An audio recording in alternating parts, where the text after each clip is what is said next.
नमस्कार दोस्तों, enlighten world research foundation के द राइट पीपल में एक बार फिर आपका स्वागत है। हमने हाल ही में एक नया कॉन्सेप्ट लॉन्च किया है जिसमें आरएमजी के नाम से हमने उस प्रोजेक्ट को प्रमोट करने का प्रयास किया है। उसका आज पहला इंटरव्यू है। आरएमजी का मतलब है रिस्पॉन्सिबल मीडिया ग्रुप।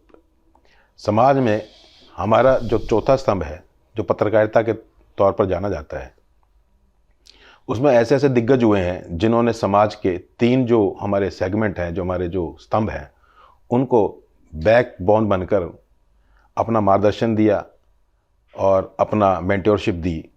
और उस मेंटरशिप से उन्होंने तमाम समाज के जितने भी वर्ग थे, तमाम जितने भी क्षेत्र थे, उनमें अपना खासा महत्वपूर्ण भूमिका ही नहीं, एक ऐसा रोल निभाया है जिस रोल को भले ही हम सामने ना देख पाते हों, लेकिन अगर उसको बैक से देखा जाए तो अगर वो सपोर्ट ना हो, वो मेंटरशिप ना हो, तो वो उस दिशा में किए हुए बेहतर से बेहतर काम और उसके परिणाम सार्थक नहीं हो सकते थे। ऐसी एक शख्सियत के साथ आरएमजी के इस पहले एपिसोड के इस पहले इंटरव्यू में आपके साथ रूबरू हो रहा हूँ। हमारे बीच एक जाने माने पत्रकार नहीं, एक जनक, पत्रकारिता के जनक जिसको बोला जाए, वो जगन्नाथ गौतम जी हमारे बीच हैं। पहला इंटरव्यू है आरएमजी का, उसके लिए मैं उनका स्वागत करता हूं और उम्मीद करता हूं कि वो हमें अपना मार्गदर्शन भी देंगे और हमें मेंटरशिप के साथ साथ हमें उन चीज़ों से भी रूबरू कराएंगे जो उनके जीवन से संबंधित थी। क्यों उन्होंने पत्रकारिता में आना, अपने आप को शामिल करना माना या किया, या यूँ मान लें कि भाई इन्होंने अपना सारा जीवन उसको क्यों दिया, उस पत्रकारिता जैसे क्षेत्र को। ये एक ऐसा सवाल है, इसके बारे में चर्चा करेंगे।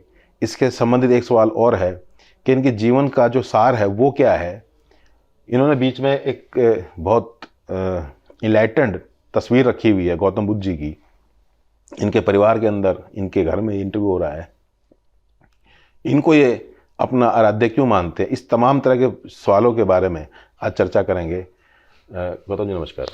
नमस्कार जनाब, आपके बारे में बहुत सारी चर्चाएं सुनते रहे, बहुत सारी चीज़ों के बारे में परिचर्चाएं होती रही, आपसे गेट टुगेदर भी होता रहा, मार्गदर्शन भी मिलता रहा। आरएमजी में स्वागत है आपका, और पहला इंटरव्यू है तो आप मार्गदर्शन भी देंगे और मेंटरशिप भी देंगे और साथ में हमें ऐसी गाइडेंस भी देंगे कि इसको हम बेस्ट ऑफ द बेस्ट तरीके से कैसे लेकर जाएं। सबसे पहले मेरा सवाल रहेगा आपसे कि आप अपने जीवन के उस पड़ाव के बारे में बताएं कि आपका जन्म कहाँ हुआ, आप कहाँ से पले, कहाँ पढ़े और कहाँ आपने इस पत्रकारिता की शुरुआत करी। सबसे पहले मैं मुकेश जी आपका, आपके साथियों का और आपके जो ग्रुप है उसका धन्यवाद करता हूं कि आपने मुझे इस लायक समझा और पहला ही इंटरव्यू आप मेरा ले रहे हैं, उसके लिए आपका बहुत बहुत धन्यवाद। Thank you. तो जहाँ तक मेरे जीवन की बात है, तो जन्म तो मेरा उत्तर प्रदेश बुलंदशहर के एक ज़िला है, बुलंदशहर ज़िले के एक गांव है सराय, जो गढ़गंगा से पहले पड़ता है, यानी गंगा किनारे का आप मुझे मान सकते हैं। बहुत सुंदर, छोरा गंगा किनारे वाला। हाँ। तो वहाँ से मैं पहले गांव के स्कूल में पढ़ा, सरकारी स्कूल में, फिर इंटर कॉलेज शाना पढ़ा। उसके बाद मैंने ग्रेजुएशन दिल्ली से किया और मास्टर डिग्री मैंने राजस्थान यूनिवर्सिटी जयपुर से ली। पढ़ने लिखने का मुझे बचपन से ही शौक़ था। मेरी पहली रचना मैंने 7वीं में ही लिखी थी। क्या बात है। 7वीं क्लास में। बहुत सुंदर। तो वो कविता थी या लेख था कोई? वो कविता ही थी। तो उसमें मेरा लिखने पढ़ने का, मैंने बताया, बचपन से शौक़ था। धार्मिक वो भी रहा बचपन में, परिवार का। बहुत सारी धार्मिक पुस्तकें, रामचरितमानस। अरे क्या बात है। मैं दादाजी को पढ़कर सुनाता था, पाठ करता था। पिताजी भी धार्मिक थे, वो गीता का पाठ करते थे सुबह। मतलब धार्मिक बहुत माहौल था गांव का। तो 8वीं पास करके फिर हमारा परिवार फरीदाबाद में सेटल हो गया। तो हाई स्कूल मैंने हरियाणा बोर्ड से की, जी ऊपर का मैंने बता ही दिया। बिल्कुल। तो शुरुआत में मेरी जो पत्रकारिता का जो शुरुआत हुई जी वो मूलतः तो राजस्थान अजमेर से हुई। अच्छा। वहाँ से एक समाचार पत्र निकलता है, उसका नाम है, राजस्थान पत्रिका? नहीं नहीं नहीं, अभी बता दूंगा जी कोई बात नहीं। अभी राजस्थान जयपुर से अजमेर से उससे पुराने न्याय दैनिक, न्याय दैनिक पुराना संस्करण है। हाँ न्याय दैनिक। अब मुझे ये भी नहीं मालूम है कि अब निकलता है, नहीं शायद निकलता ही होगा, हाँ, काफ़ी पुरानी बात है। पुरानी बात है। तो उससे मेरी पत्रकारिता की शुरुआत हुई। और वो भी कैसे हुई कि मैं लेटर टू द एडिटर बहुत लिखता था समाचार पत्रों के लिए। हाँ, उस टाइम बड़ा दौर होता था उसका, हाँ, लेटर टू एडिटर का। तो मैंने उस समाचार पत्र को लेटर टू द एडिटर लिखा था और वो काफ़ी बड़ा था। अच्छा। तो ये मेरा सौभाग्य था कि उस लेटर को उन्हें मतलब संपादकीय पेज पे मेन आर्टिकल के रूप में प्रकाशित किया। क्या बात है। और उसके बाद उन्होंने मुझे बुलावा भेजा कि आप हमारे साथ जुड़ जाइए। बहुत सुंदर। तो उस दौरान मैं उनके साथ जुड़ा रहा, कई महीने तक रहा। फिर दैनिक नवज्योति से, राजस्थान का अखबार है, उससे मुझे बुलावा आया। और वहाँ रहते हुए, पढ़ाई करते हुए और जॉब करते हुए मैं आकाशवाणी से मेरी बहुत रचनाएं प्रसारित होती थी। आकाशवाणी जयपुर, अजमेर, बीकानेर, जोधपुर, मतलब 5 उससे वहाँ से होती थी। अच्छा। तो वो भी लंबा दौर चला। और लेटर टू द एडिटर तो बड़ा मेरा, मतलब मैं लिखता था तो बड़े उस पर बहस चलती थी। मेरे मुद्दा, जो भी मैं मुद्दा उठाता था, क्या बात। चाहे वो राजस्थान पत्र का हो, चाहे दैनिक नवज्योति हो, और भी राजस्थान के जितने पत्र पत्रिका हैं उनमें सभी में प्रकाशित होता रहा। और लेखन की जहाँ तक बात है, मैंने हर विधा में लिखा। अच्छा, मसलन कविताएं, गीत, वाह, और कहानियाँ, आर्ट और वार्ताएं, ये मेरे जो है पसंदीदा, मतलब हर विधा, बाल कथा, अच्छा, हाँ, लघु कथाएं, क्या बात। तो लगभग हर विधा में लिखा। और उपन्यास, उपन्यास भी लिखे? उपन्यास लिखा। आंखों में बंद आकाश, और आंखों में बंद आकाश लिखा, और वो भारत सरकार ने भी उसकी 500 प्रतियां खरीदी थी। क्या बात है। तो ये सिलसिला वो चलता रहा। और मैंने बताया ना कि कोई सब छोटी बड़ी पत्र पत्रिकाओं में, मैं सब में प्रकाशित होता रहा। लेकिन यदि वैसे पहली रचना प्रकाशित की, एक तो बचपन में तो कॉलेज की पत्रिका में जो निकलती हैं उनमें वो प्रकाशित हुई थी, वहाँ मैंने दी थी जी। लेकिन जहाँ तक मुझे ध्यान है कि पहली मेरी मतलब 2 रचनाएं हिंदुस्तान दैनिक में और नवभारत टाइम्स में, और वो बात है 1976 की। अरे क्या बात। तब प्रकाशित हुई थी। इसमें एक बाल कविता थी और एक कुछ और था। और उसके बाद में 78 में उसमें अखबार में आ गया था संपादकीय विभाग में, डिप्टी न्यूज एडिटर, वहाँ से शुरुआत हुई थी। लेकिन बहुत ज़्यादा दिन तक मैं वहाँ राजस्थान में नहीं रह पाया, क्योंकि एक तो परिवार से दूर था, और उस दौरान जो है पत्रकारिता में कोई वेतन बहुत बढ़िया नहीं मिलता था, जिससे कि बहुत अच्छी तरीके से परिवार को चलाया जा सके और भविष्य और बच्चों के प्रति हो सके। तो परिवार वालों ने मुझे बुला लिया कि भाई आप यहीं आ जाएं फरीदाबाद में, और यहीं अपना शौक को पूरा करें। उसके बाद 80-82 में विजय यात्रा साप्ताहिक शुरू किया। वो 2-3 साल चला। इस बीच में मुझे राजनीति का भी शौक चढ़ा। अच्छा। तो 1987 में मैं NIT फरीदाबाद से विधानसभा का चुनाव भी लड़ा। क्या बात और फिर उस चुनाव के बाद राजनीति सूट नहीं की, हर एक को नहीं करती है जी। तो 87 के बाद फिर मैंने अपना नया अखबार, विजय यात्रा तो किसी और का था, वो जो सरिता पत्रिका है जी जी, उसमें से निकल कर आए थे, उन्होंने की थी, वो प्रबंध संपादक थे, मैं संपादक था उसका। तो वो फिर वापस चले गए, वो शायद इलाहाबाद साइड के थे, यहाँ से उन्होंने बंद कर दिया। फिर मैंने 88 के आसपास शोषित दुनिया साप्ताहिक पत्र निकाला। अच्छा। वो 2-3 साल चला, क्योंकि आर्थिक कठिनाइयां तो रहती हैं, अपना अखबार पेशा का चलाना, फर्क। अपना अखबार चलाना सफेद हाथी बांधने के समान है। और ये तो कॉमरेड सेवा है। यस। तो उसके बाद क्या हुआ कि 90-91 में जी। दैनिक जागरण का दिल्ली संस्करण शुरू हुआ। दिल्ली जब संस्करण शुरू हुआ तो मुझे किसी मित्र के माध्यम से मुझे बताया गया कि भाई वहाँ पर वो खाली है, आप चाहें, पत्रकारिता आपका शौक रहा है। हालांकि पारिवारिक को कपड़े का व्यवसाय था, लेकिन मेरा मन तो लिखने पढ़ने में लगता था जी। तो उस दौरान जो है मैं दैनिक जागरण से जुड़ा। वो 90-91 में। मित्र भी वो पत्रकारिता से थे? है जी। मित्र भी पत्रकारिता से थे कोई? हाँ।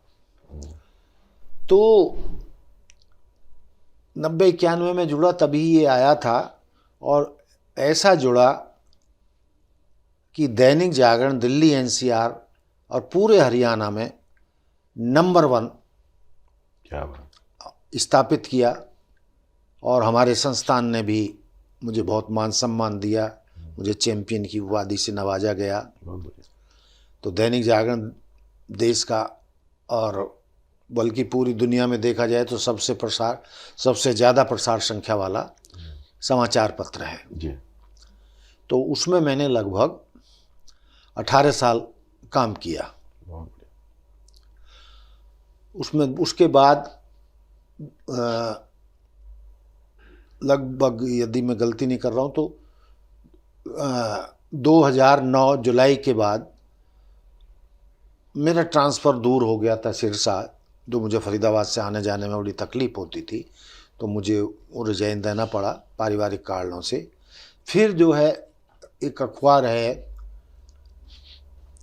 अमर उजाला ग्रुप का DLA, जो आगरा से निकलता, आज भी निकलता है। जी जी। तो वो भी दिल्ली से शुरुआत हुई थी। तो कहीं से उन्होंने मुझे खोजा कि मैंने जागरण से इस्तीफा दे, बल बातचीत चल रही थी। तो मैं वापस आना चाहता था फरीदाबाद, सिरसा और सिरसा, तो मैंने उधर रिजाइन दिया और DLA ज्वाइन किया। 2-1 साल वो चला और दिल्ली में वो लगभग सफल एक तरीके से नहीं हो पाया DLA। यहाँ हमने अच्छी तरीके से प्रयास किया, चलाया भी। तो वो यात्रा पत्रकारिता की चलती रही। लेकिन इसी बीच में मैं बता दूं कि 91 में मेरा नॉवेल जो छपा था, उपन्यास आँखों में बंद आकाश, पहला संस्करण छपा था। और फिर 2000 में उसका दूसरा संस्करण प्रकाशित हुआ था। क्या बात। तो जो मैं भूल गया, और काफ़ी अच्छी उसका प्रसार संख्या थी। तो फिर हम वही पत्रकारिता वाले उस पर आ जाते हैं। तो जो मेरा आकाशवाणी से प्रोग्राम होते थे वो मेरे मतलब चलते रहे। और वहाँ से जयपुर से राजस्थान से आने के बाद फिर आकाशवाणी दिल्ली, आकाशवाणी रोहतक, अच्छा। इनसे जुड़ाव रहा। और पिछले कुछ वर्षों तक मैं रहा हूँ। और सैकड़ों रचनाएं मेरी आकाशवाणी दिल्ली से, रोहतक से और जयपुर, अजमेर, जोधपुर वगैरह स्टेशनों से। कोई इंटरनेशनल कोई वो भी था स्टेशन, उससे भी आप जुड़े रहे, सुनने में आया था। एक इंटरनेशनल अमेरिका से था। हाँ, वो मैं उस पर आऊँगा, जी। अभी आता हूँ उस पर। तो डीएलए वो मतलब वो जम नहीं पाया, उत्तर प्रदेश का था। कई कारण थे, एक तो वो मिड डे था, दोपहर का अखबार था, जी जी। और वो क्राइम बेस था ज़्यादा, तो वो कुछ कारण रहे, बहुत सारे कारण होते किसी भी संस्थान के, वो लोग चला नहीं पाए यहाँ पर। तो उसके बाद हमारे दैनिक जागरण के सीजीएम थे निशिकांत ठाकुर, जो कई दशक तक, 3 दशक से ज़्यादा मतलब जागरण से जुड़े हुए थे। वो महाप्रबंधक भी थे, फिर रेजिडेंट एडिटर भी रहे। तो उन्होंने भी रिटायरमेंट के बाद शुक्ल पक्ष पत्रिका शुरू की, जैसे कि इंडिया टुडे है, और बहुत ही अच्छी पत्रिका रही, बहुत अच्छा रेस्पॉन्स भी मिला, और देश के नामी ग्रामी पत्रकार उससे जुड़े। तो 2-3 साल वो चली, लेकिन आर्थिक कारणों के चलते उसको भी विराम लगा। फिर उसके बाद मुझे अमेरिका जाना हुआ। तो वैसे तो मुझे कई बार मतलब अमेरिका जाना था, वहाँ मेरे बहन भी है, बच्चे भी हैं वहाँ पर, तो वहाँ भी जाता था, लेकिन मेरा मन तो ढूंढता रहता था पत्रकारिता का जी। तो फिर मैंने वहाँ देखे, वहाँ पत्रकारों से मिला, और रेडियो स्टेशन पर रेडियो मिर्ची भी था। तो लेकिन वो एनआरआई थे जो आज भी अखबार चलाते हैं। अच्छा। तो एनआरआई जो है वहाँ अखबार चलाते हैं, जो पंजाबी, हिंदी, इंग्लिश, क्षेत्रीय भाषाएं जो है हमारी। हाँ, जैसे पंजाब के लोग हैं बहुत अमेरिका में, तब वो हिंदी, पंजाबी और अंग्रेजी में निकालते हैं। ठीक। तो और साउथ इंडियन, साउथ के लोग हैं, वो अपनी भाषाओं में अखबार निकालते हैं, और छोटे छोटे मतलब उनके रेडियो स्टेशन मतलब होते हैं, तो उनके साथ भी काम करने का मौका मिला। बहुत सुंदर। वहाँ के चैनल पे और रेडियो स्टेशन से भी मेरे ब्रॉडकास्ट हुआ, मेरा इंटरव्यू, तो वहाँ से भी जुड़ा रहा हूँ। बहुत अच्छा लगा कि अमेरिका में जाकर भी मुझे सम्मान मिला और मेरी पत्रकारिता को सराहा गया, और वहाँ भारत सरकार के पद का तो नहीं है, लेकिन दूतावास से जुड़े एक बहुत बड़े अधिकारी ने मुझे पत्रकारिता के लिए वहाँ के अमेरिका के एक गुरुद्वारे में मुझे सम्मानित किया गया। एक बड़े जलसे में मुझे भी आमंत्रित किया गया था, और वहाँ पर मुझे, और लोग भी थे, बहुत बहुत ज़्यादा लोग थे, उसके फोटोग्राफ वगैरह भी सारे हैं। तो वहाँ से मैं अब भी जुड़ा हुआ हूँ पत्रकारिता से और पत्रकार मित्रों से। और इसी दौरान फिर जो है मैं देश रोजाना पिछले साल से मैं देश रोजाना यूट्यूब चैनल है जी, अखबार भी है, रेडियो भी है, रेडियो देश रोजाना अखबार है, और देश रोजाना यूट्यूब चैनल है जी। और भी कई चीज़ें हैं, 5-7 चीज़ों से वो जुड़े हुए हैं। तो आजकल मैं उनको सेवाएं अपनी दे रहा हूँ, और रोज़ाना चैनल पर आता हूँ। मेरी 2-3 स्टोरीज चैनल पे चलती हैं जो बहुत सराही जाती हैं, जिनके लाखों व्यूवर हैं। वाह, बहुत सुंदर। कई मेरी स्टोरीज पर 6-7 लाख तक क्या बात, व्यूज हैं। दोस्तों, बड़ा वृत्तांत बड़ा रुचिकर था, तो मैं बीच में बोला नहीं।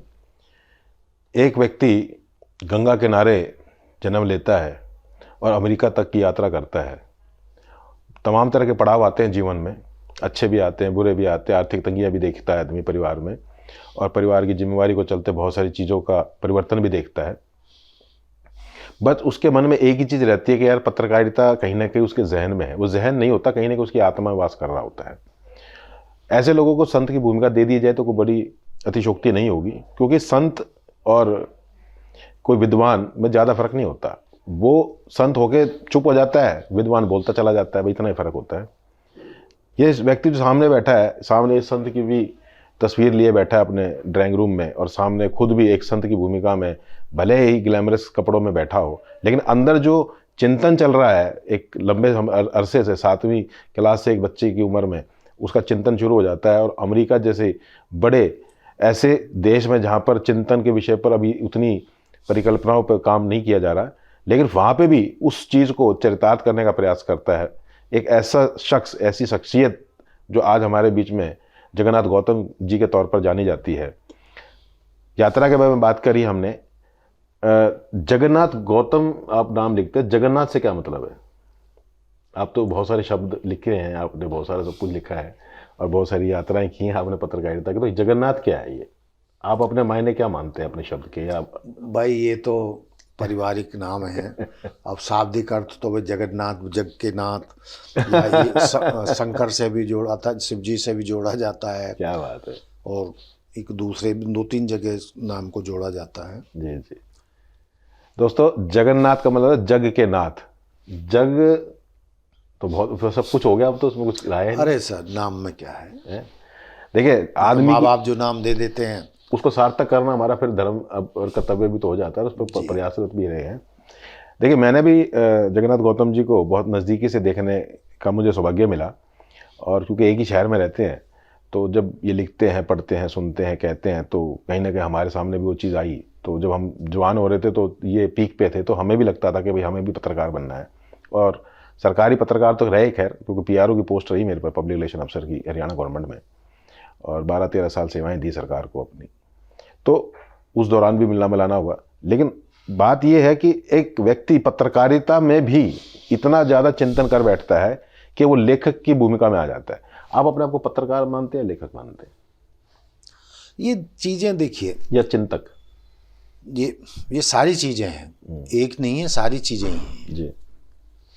और पत्रकार एक बहुत ही बड़े व्यापक रूप में पत्रकारिता की भूमिका होती है। पत्रकार क्षेत्र अलग अलग हो जाते हैं। जहां हम इसको चौथा स्तंभ कहते हैं, तो वो एक अलग चीज हो गई जो लोकतंत्र का रक्षक होता है। जी। और तीनों क्या कर रहे हैं, और पत्रकार का मतलब मोटे तौर पे यदि हम राजनीतिक रूप से बात करें तो वो अंदर की खबर जो सरकार छिपाना चाहती है जी।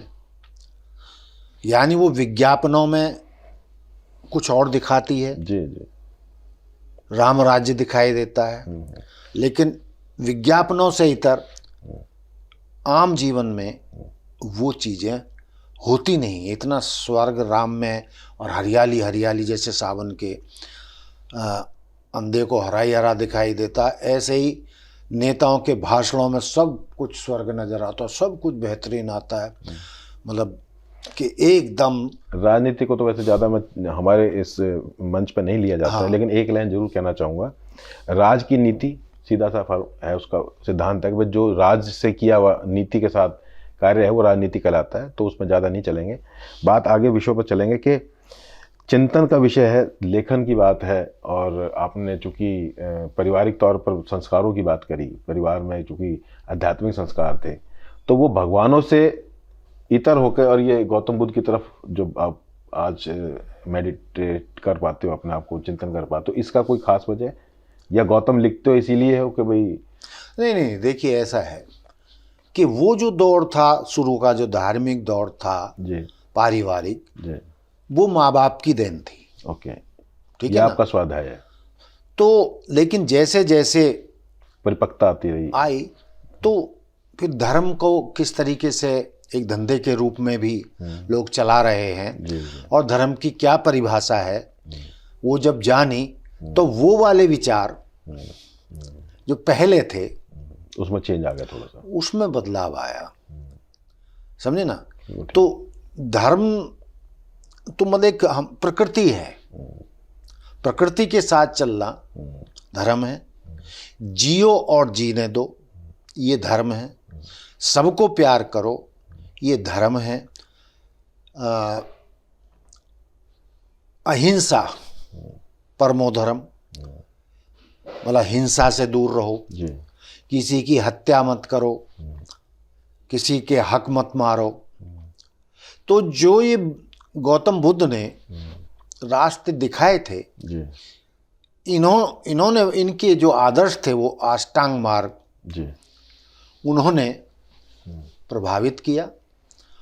और मैं उस, ना तो गौतम बुद्ध ने कहा कि ये धर्म है, वो वे ऑफ लाइफ ही उन्होंने बताया। वे ऑफ लाइफ है, ठीक है, समझे ना। ना तो किसी से नफरत करनी है, हर मानव से प्यार करना है, जीने के सिद्धांत में, जीने का सिद्धांत। नहीं तो कई धर्म में एक दूसरे से नफरत सिखाते हैं, मैं उस गहराई में नहीं जाना चाहता। एक दूसरे के खिलाफ बोलते हैं, कहते हैं भाई मेरा भगवान तेरे से अच्छा है, तेरे भगवान से मेरा ज़्यादा बढ़िया है। अरे भाई भगवान तो एक ही है, ईश्वर तो एक ही है।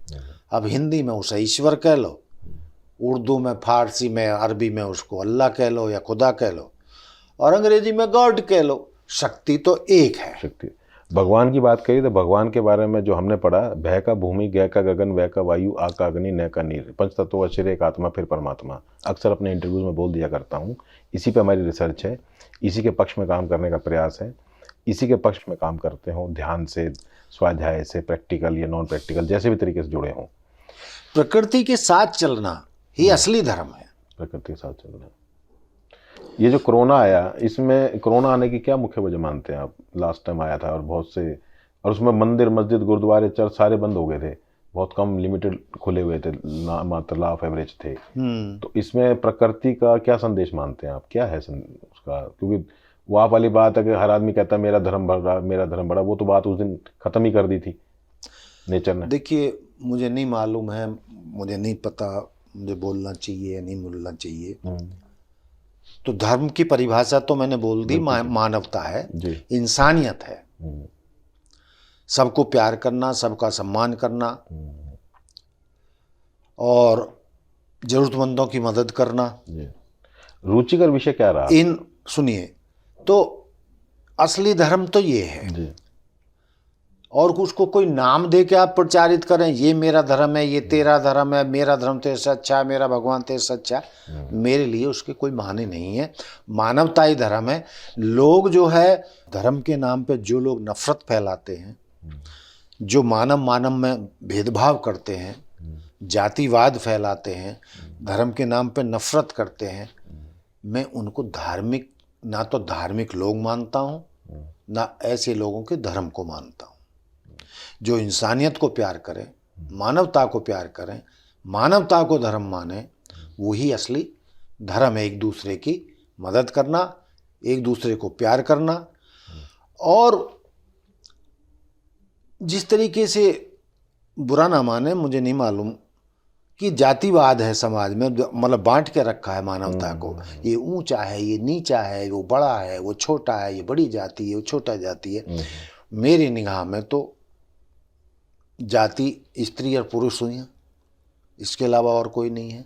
अरे भाई, जब हम एक ही ईश्वर की औलाद हैं, एक ही अल्लाह की औलाद हैं, एक ही गॉड की औलाद हैं, उसी के हम बेटे बेटियां हैं, सभी उसी के बच्चे हैं,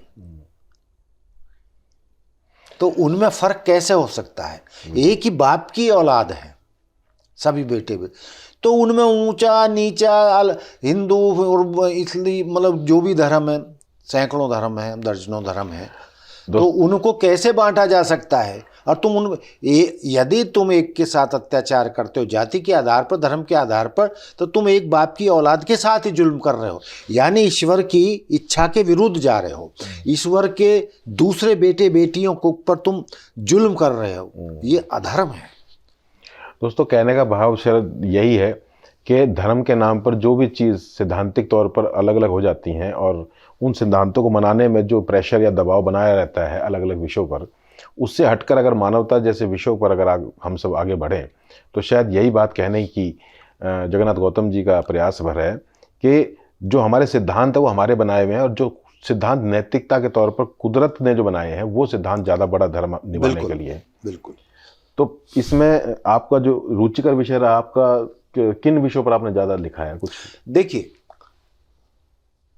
जो पत्रकारिता में रुचि की बात करें तो मैंने कहा ना, पढ़ना लिखना तो मेरा बचपन से ही शौक था जी।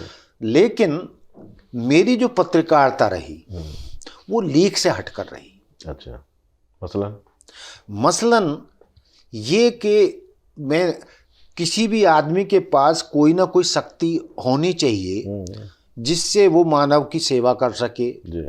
गरीब गुरबाओं की आवाज़ बन सके और ज़रूरतमंदों की मदद कर सके। तो मैंने वैसे बताया जैसे कि आपको, मैं चुनाव तो लड़ नहीं सका, कोई मैं विधायक या सांसद तो बन नहीं सका, जनप्रतिनिधि, हाँ, लेकिन मैंने पत्रकारिता के माध्यम से, मैं अपने रूप से कहूँ तो जनप्रतिनिधियों से भी ज़्यादा मैंने सेवा की। कि आज की तारीख में क्या है कि नेता तो हर समय अवेलेबल होता नहीं, पुलिस से उसे बहुत ज़्यादा उम्मीद नहीं होती, आदमी घबराता थाना में जाते हुए जी। और अदालत में समय ज़्यादा लगता है, लगता है और वहाँ भी न्याय खरीद लिया जाता है पैसे से, वकीलों के माध्यम से, गरीब आदमी उसको वहाँ भी नहीं मतलब मिलता। तो मुझे मतलब मेरे पास जितना मैं अपने मतलब अखबार का काम करता था उतना ही समाज सेवा करता था, और पत्रकारिता मेरे लिए एक सशक्त माध्यम था समाज सेवा करने का। तो समाज के वंचित लोग, गरीब लोग, दिहाड़ी वाले लोग, झुग्गी झोंपड़ियों में रहने वाले लोग, तो वो जैसे पुलिस के शिकायतें बहुत लेकर आते थे, न्याय दिलाना उनको न्याय दिलाना। शासन प्रशासन में कोई अधिकारी काम नहीं कर रहा है, हमने यदि फोन कर दिया अधिकारी और उस पर गलत आरोप में उसको गरीब को फंसाया जा रहा है या उससे रिश्वत मांगी जा रही है, हमने पुलिस वालों से भी रिश्वत वापस कराई है। बहुत सुंदर, समझे ना। यानी पत्रकारिता के माध्यम से जन आवाज उठाना और समाज में गुंडई और माफियाओं के खिलाफ मतलब सशक्त आवाज बनना और उनसे भी न्याय दिलाना। आज पत्रकारिता का क्या मायने है बता रहा हूं, उस पर भी आता हूं।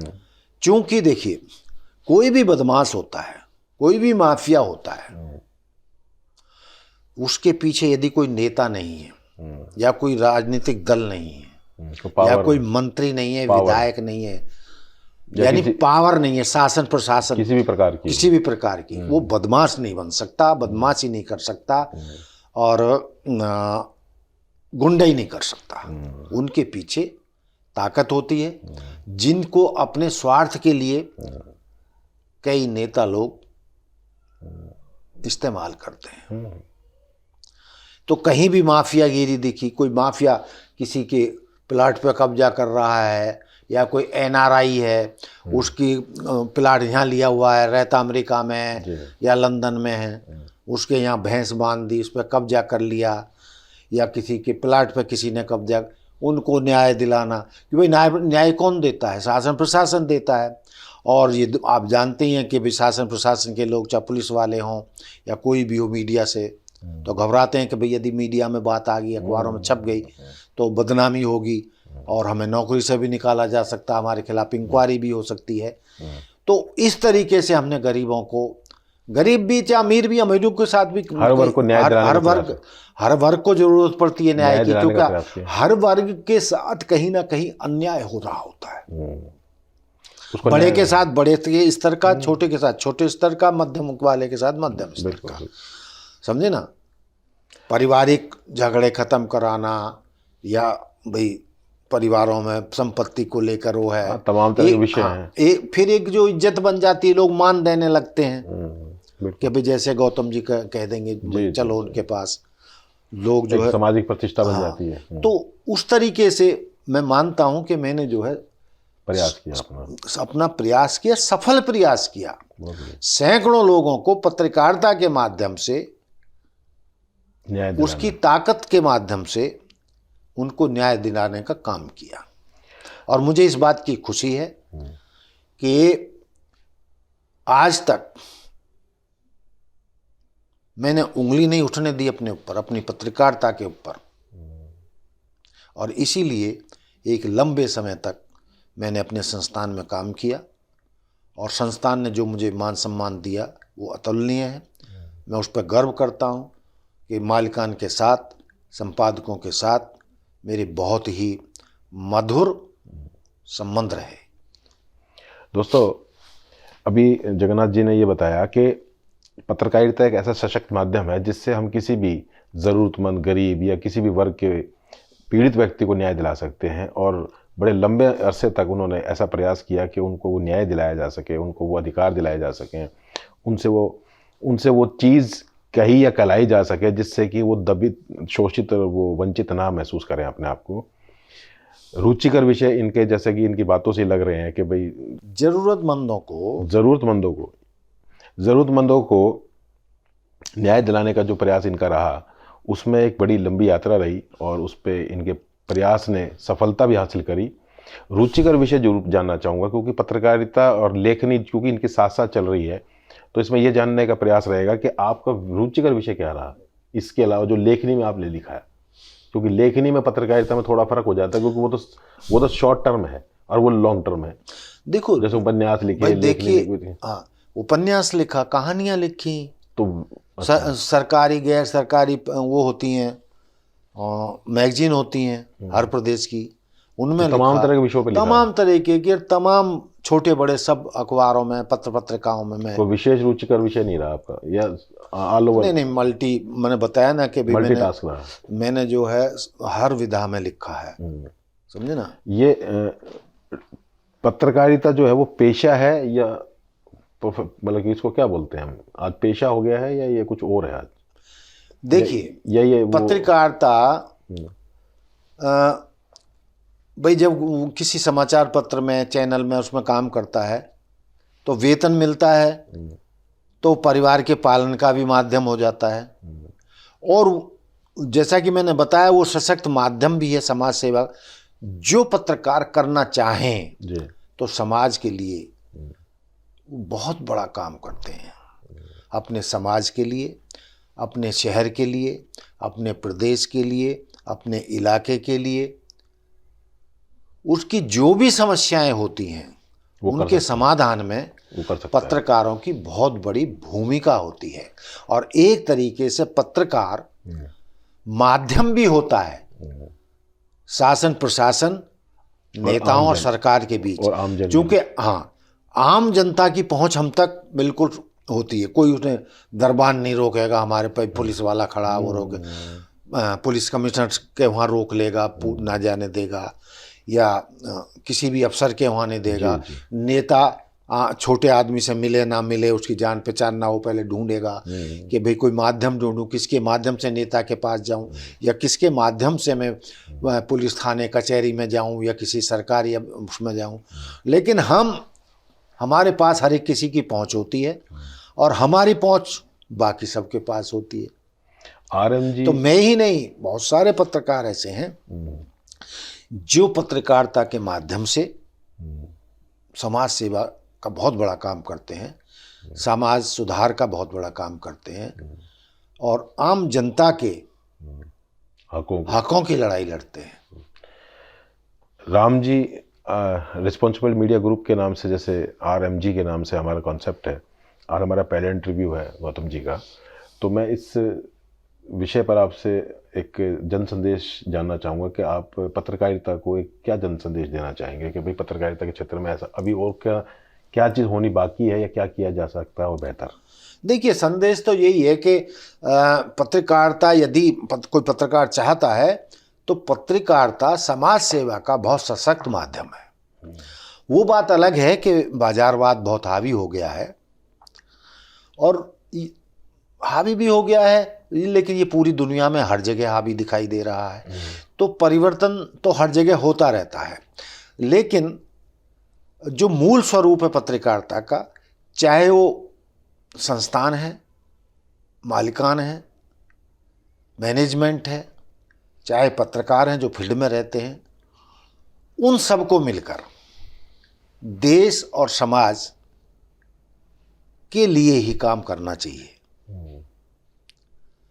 समाज को न्याय दिलाने के लिए और विकास के लिए, साफ सफाई के लिए, जन सुविधाओं के लिए।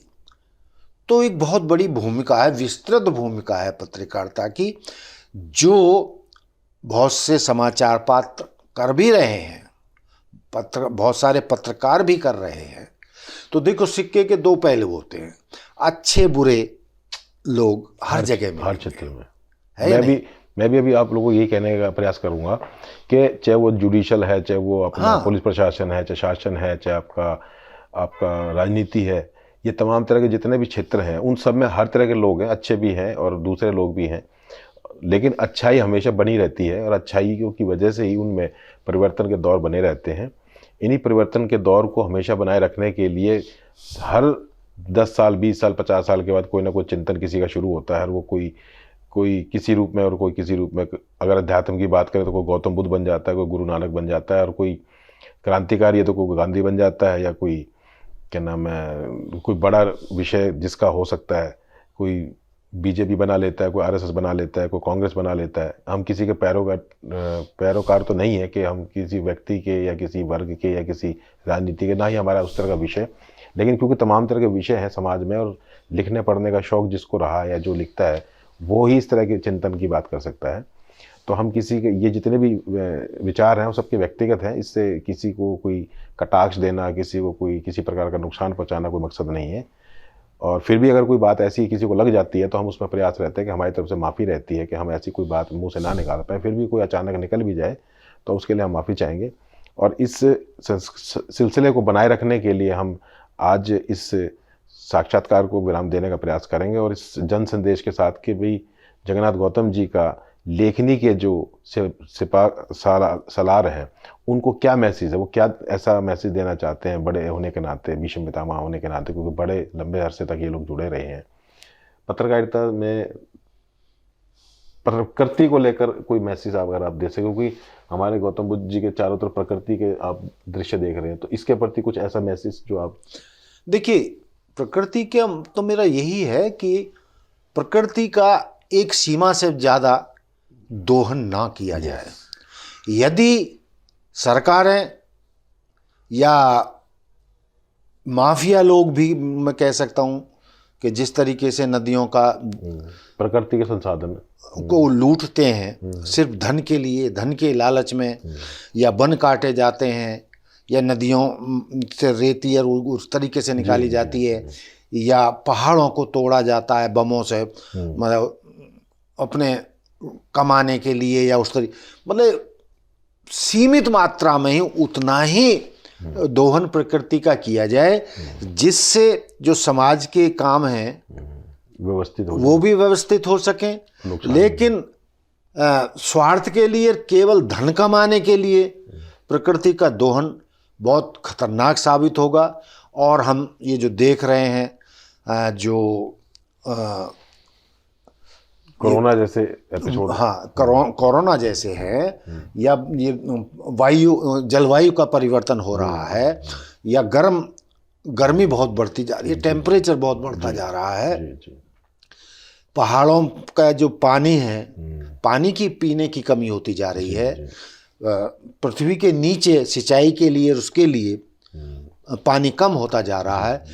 बड़ी सीधी सी बात है कि वनों का कटान हो रहा है। ये अरावली पर्वत है, इस पे कितने घने वो थे, यहाँ पर जो मतलब जंगली जानवर भी होते थे और इतनी ज़्यादा हरियाली होती थी, इस पे सब पे मतलब निर्माण हो रहा है। सुप्रीम कोर्ट के आदेश के बावजूद अवैध निर्माण हो रहे हैं, वन काटे जा रहे हैं, पौधे लगाए नहीं जा रहे हैं। जितनी मात्रा में पृथ्वी पर पौधे होने चाहिए, या किसी भी शहर में होने चाहिए, या वनों का जितना एरिया होना चाहिए, वो कम होता जा रहा है। और उसी के कारण ये प्राकृतिक आपदाएं आ रही हैं, चूंकि हम प्रकृति के साथ मिल के नहीं चल रहे हैं, और प्रकृति ही हमारी जननी है। यदि आप प्रकृति की रक्षा नहीं करोगे प्राकृतिक संसाधनों का विनाश करोगे तो तुम्हारा भी विनाश तय है। बिल्कुल दोस्तों, और इसके साथ में एक चीज और कहना चाहूंगा, हम समाप्ति की ओर चल रहे हैं, कि हर व्यक्ति को अध्यात्म की ओर भी जाना चाहिए। क्या बात है। ध्यान भी लगाना चाहिए।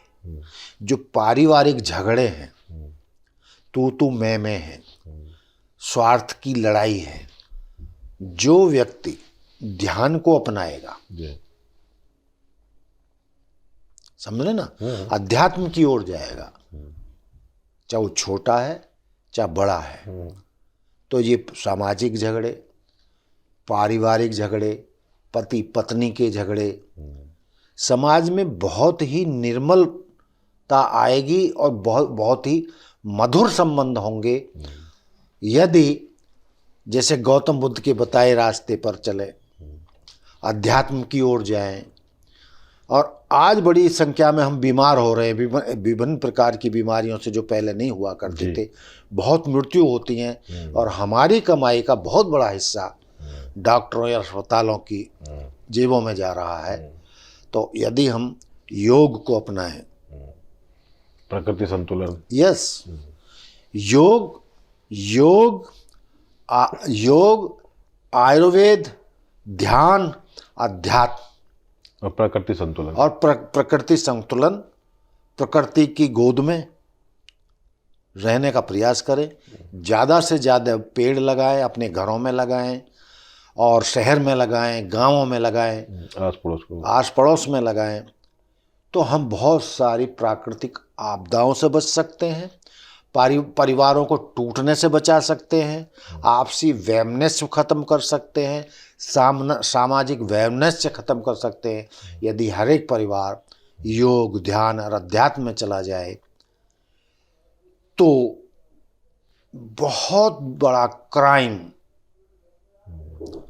क्राइम रेट भी खत्म हो सकता है।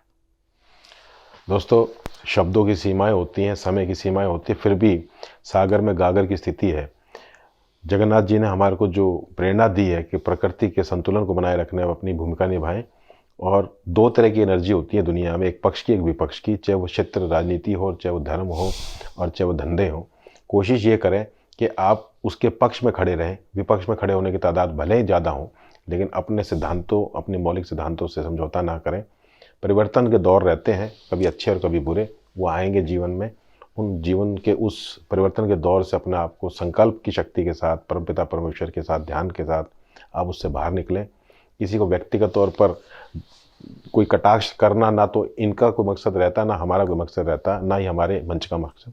हमारा मकसद चेतना के स्तर को किसी न किसी शब्द, किसी न किसी वाक्य के माध्यम से चेतन करना है। किसी व्यक्ति को, वर्ग को अगर वो कर ले और उसके करने से अगर वो कुछ सार्थकता बन जाए तो हम भी अपने मानव जीवन को सफल मानेंगे। यही हमारा प्रयास है। आज इन्हीं शुभकामनाओं के साथ आपसे अलविदा लेता हूँ कि जल्द ही निकट भविष्य में फिर किसी नई शख्सियत के साथ आपसे मुलाकात करूँगा। नमस्कार। नमस्कार। आप सबका बहुत बहुत धन्यवाद। आपने मौका दिया अपने चैनल पर। Thank you so much.